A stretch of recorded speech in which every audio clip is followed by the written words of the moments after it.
ya ogbegbu onwe ya n'akwa. Maintain your level.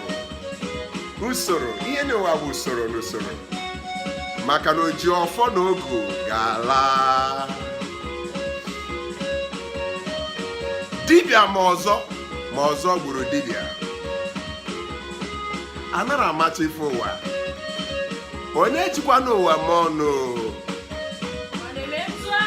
maka na onye na-ama aka ịmara mmụọ chiri ọzọ.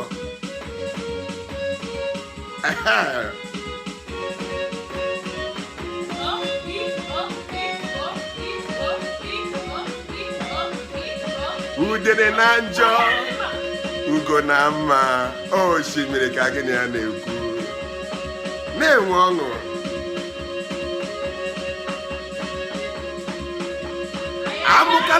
Amụkata mma na okwute ọgba nchara ife niile nwere oge ya n'okpuru anyanwụ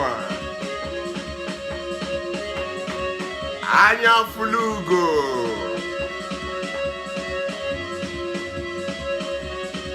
onye Olisa gbara ọfara ọzọ bụ odogwu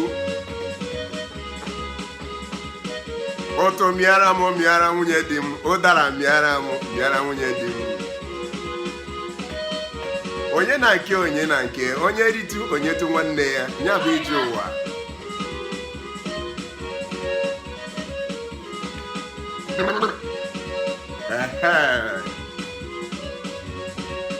Ekwekọ amagba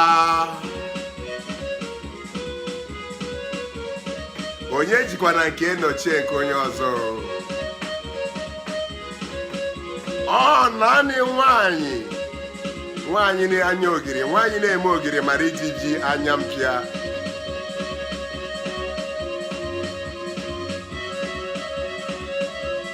Ife niile dị n'ụwa nwere ife ọ na-arụ kama na ife dị n'ụwa bụ onye ikwu na-amarọ ibezie mana onye siri ya ka amacha rapụ ya dakpuo n'onunu maka na ọgaranya na-enwero ndụmọdụ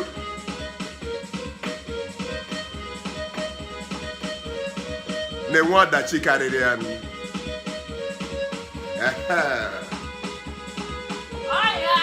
Otu a ka ndị Igbo si ijiji na-enwere ndụmọdụ na-eso ozu ala n'iyi.